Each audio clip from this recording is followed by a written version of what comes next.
Hello,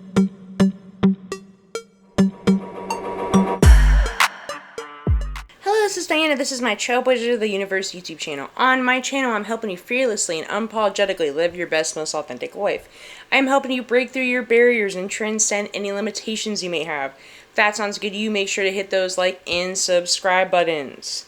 So today's weekly inspiration is I'm growing this tomato plant and jalapeno plant on my balcony while I'm tending to this plant and watching it grow every day and making sure it gets the water and the sunlight it needs. It just makes me think that we also need to nurture ourselves. Like, if we want to blossom and have the transformation like the butterfly, then we have to make sure we're in an environment that fosters our growth so we can bloom to our fullest. Now, have we seen plants before, trees, environments that like you're like, how did that grow there? It's like the roughest environment ever, right? You've seen that before, and that can happen too. But if you want to have a better chance to blossom into your full flower or your full transformation, you have to consistently nurture that dream or yourself. Right? And that could be in the form of self-care. It could be in the form of having a more positive mindset. It could be in the form of making sure you're in a like good, healthy environment where you can be creative, where you feel safe. Some of us, we have dreams and aspirations, but we're in environments that aren't the best for our growth. You know, as someone that struggled with addiction in the past, you know, I was in a lot of environments before where they weren't the best to foster my growth. But I basically broke myself down, built myself back up again. I had to nurture myself and make some changes so I could reach some of my dreams and be more of the version I wanted to be and to really heal from that kind of lifestyle. So I had to consistently water myself, right? Give myself the right sunlight, make sure your basic needs are met. If you're in an environment where your basic needs aren't even met, it's hard to tap into creativity because you're in survival mode. So make sure that you're giving yourself what you need.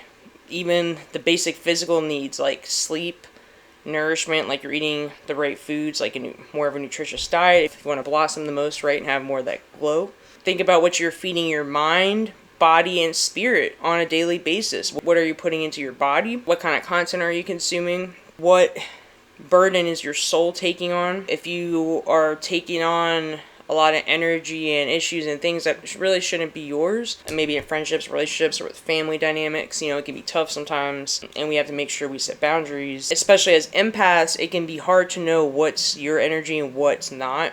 Part of nourishing yourself is also releasing some of those heavy burdens from your soul, and they might be like karmic patterns that need released. That's a big one. If you want something to grow and blossom and transform, you have to give that area of your life or dream or whatever it is. It could even be a thought form. It could be an emotion, right? When you're tapping into your emotions, you're tapping into a certain frequency.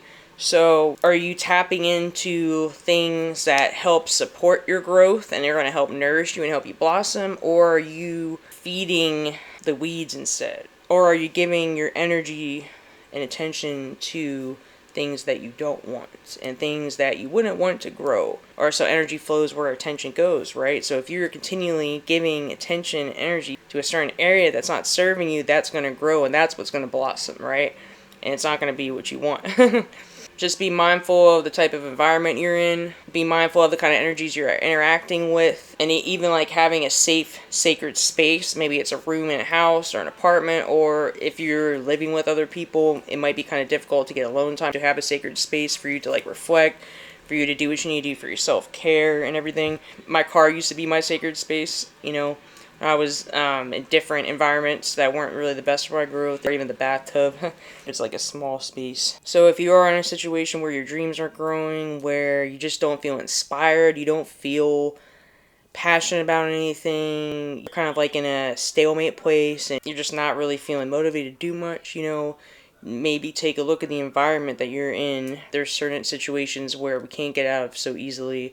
We have commitments. We have reasons why we're doing certain things we're doing. Being more mindful, what areas can I change? And if I can't change it now, can I work towards changing it? And what can I do to build like some kind of sacred space or environment for myself? Or where can I go so I can nourish myself and give myself what I need to succeed and to evolve and to heal and to grow. That's all I have for today. If you like this content, hit those like and subscribe buttons. I also have a Facebook group, Instagram, a TikTok, and 2 podcasts.